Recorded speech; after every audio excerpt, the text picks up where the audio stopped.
The Galaxy Note 10 is usually the Swiss Army knife of all smartphones.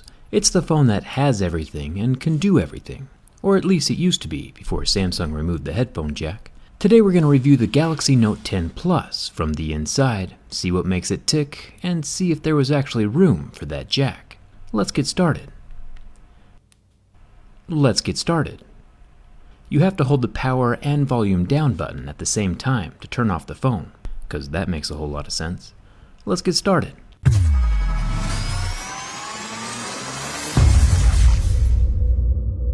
This video is actually going to be super interesting. The Note 10 Plus is arguably one of the most feature-rich smartphones on the market right now. To remove the vivid back panel, we'll break out the heat gun. Glass and metal sandwiches tend to all be built the same. With a glass panel, I do have to take special care not to flex the glass too much, or the whole thing might shatter. Once the adhesive is warmed up and softened underneath the glass, my suction cup can pull up and my razor blade and pry tools can slice through the adhesive that's holding the panel to the frame. It's a very tedious process.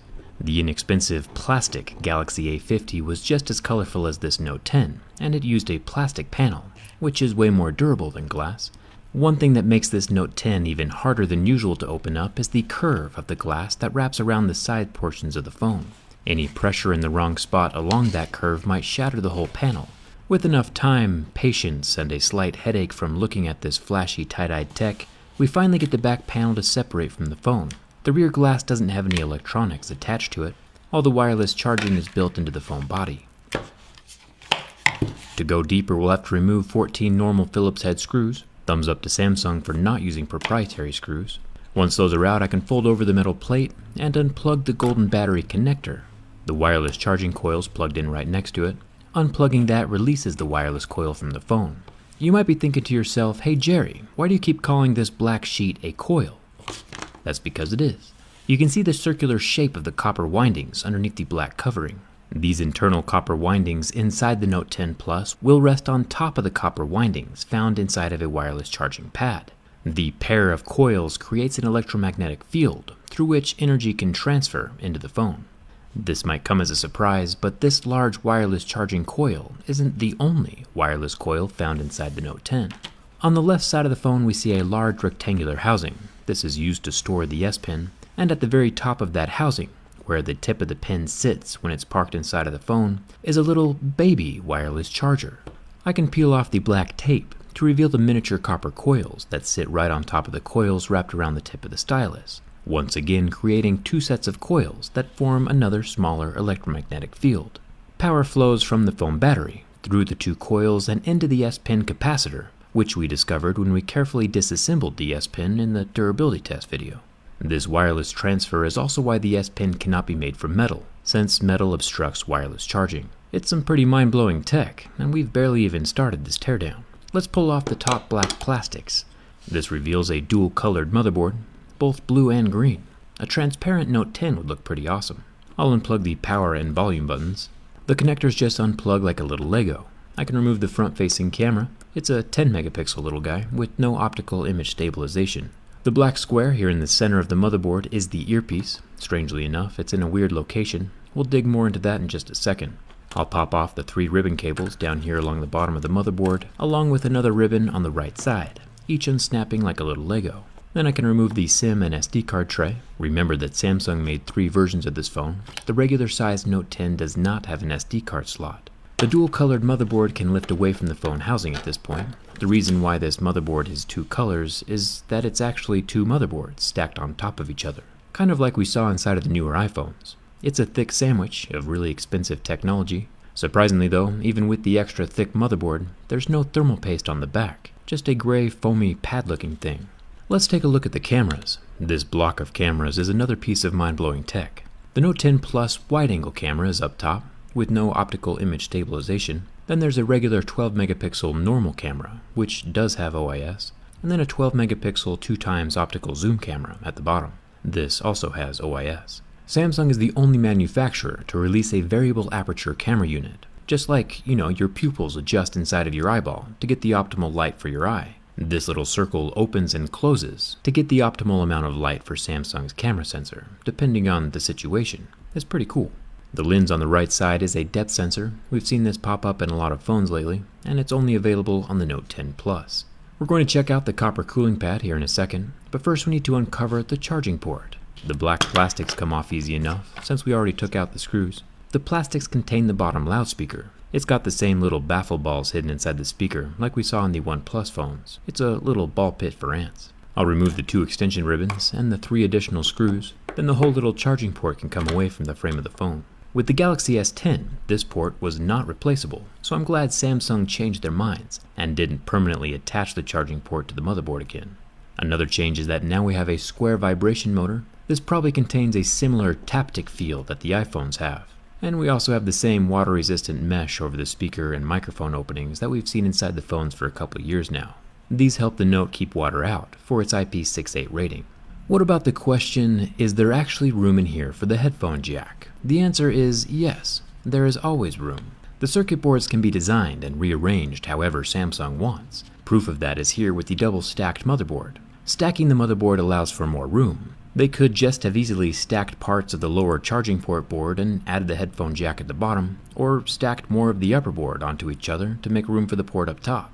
Easy peasy. It's no coincidence that Apple removed the headphone jack at the same time they launched their wireless AirPods, or that OnePlus lost the headphone jack when they launched their Bullet headphones, or even the Pixel lost the headphone jack when they launched the Pixel Buds. And now Samsung lost the jack as they pushed their wireless Galaxy Buds. Coincidence? Absolutely not. Removing the jack coerces customers into buying additional technology from the same company who made your phone. Companies know this, and companies like this. Another thing companies do is make your phone harder to repair, so that instead of fixing it, you just go buy a new one. And Samsung is just as guilty as the rest of them with this permanently glued-in battery. Each bend of this battery as I try to remove it is super dangerous. The internal layers could pinch together and short out at any moment, causing a fire.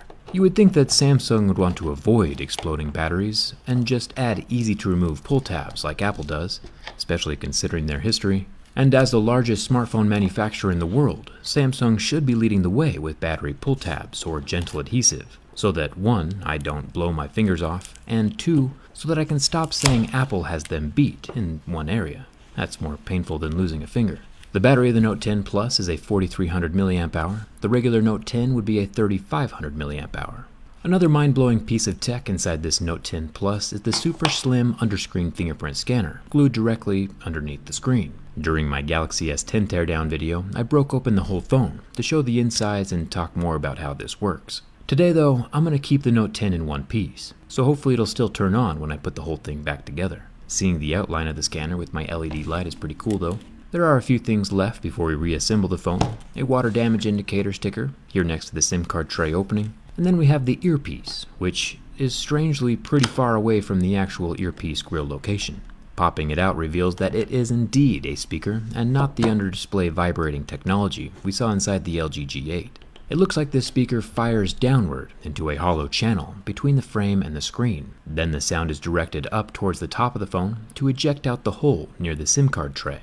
There is also a super incredibly thin opening between the front glass and metal top of the phone. It's pretty hard to see since it's only 5 human hairs thick. I actually use human hair to measure everything, which explains a lot. Finally, we come to the heat pipe, or vapor chamber as Samsung calls it. We normally only see this type of cooling in high-end gaming phones, like the Razer Phone 2 or the Black Shark 2. It's cool to see the technology making its way into non-gaming phones. As we know, solid copper is a great conductor of heat. It pulls away heat from hot objects like processors and goes and dissipates that heat elsewhere inside the phone. Heat pipes are more efficient than a copper slab because of the liquid inside the pipe. Vapor chambers, like the one we see here, take cooling to a whole new level, beyond that even of heat pipes. Slicing the vapor chamber open, we can see that it's a hollow pouch, with plenty of room inside for liquid to move around. The liquid will vaporize at one end where the processor is heating up, and then cool down as it reaches the far end of the chamber, only to be wicked back again to the processor by the copper strands and copper mesh capillary action, so it can start the whole process over again. It's kind of like a liquid cooling system built for PCs, but crammed down into a really small space. The liquid is still present here in the pouch, even after I opened it up and messed around with the insides. The wire wicking mesh is pretty interesting. The copper vapor chamber does a good job of helping the phone run efficiently, but it's not mandatory for functionality. The phone should still work and turn on without this in place. We'll see if that's true in just a few seconds as I reassemble the phone. The Note lineup used to be the absolute pinnacle of everything that Android phones were capable of, so I'm sad to see now that Samsung dropped even one useful feature like the headphone jack. But even without that feature, it's still one of the most, if not the most, well-designed and feature-rich cell phones you can buy right now. So if you're looking for the best of the best, and willing to pay a premium for 100% of what smartphones are capable of right now, this is probably the phone to get. Just keep in mind that you can probably get a perfectly decent phone that does 90% of what the Note 10 does for about half the cost from someone else. Smartphones decrease in value faster than a piece of used gum, so unless you make money with your smartphone, you can always just go get last year's version for a fraction of the price. There aren't very many substantial improvements between one year and another. And would you look at that? The whole thing still turns on. Gotta love that. The Note 10 Plus is a very tempting phone. I'll probably upgrade at some point in the future when there's a price drop or I can find a good deal. But for now, I'll just stick with my 2.5-year-old Galaxy A Plus for a little while longer. Hit that subscribe button if you haven't already. It's free, and you get to see the insides of every flagship phone, which is like, super interesting. Come hang out with me on Instagram and Twitter, and thanks a ton for watching. I'll see you around.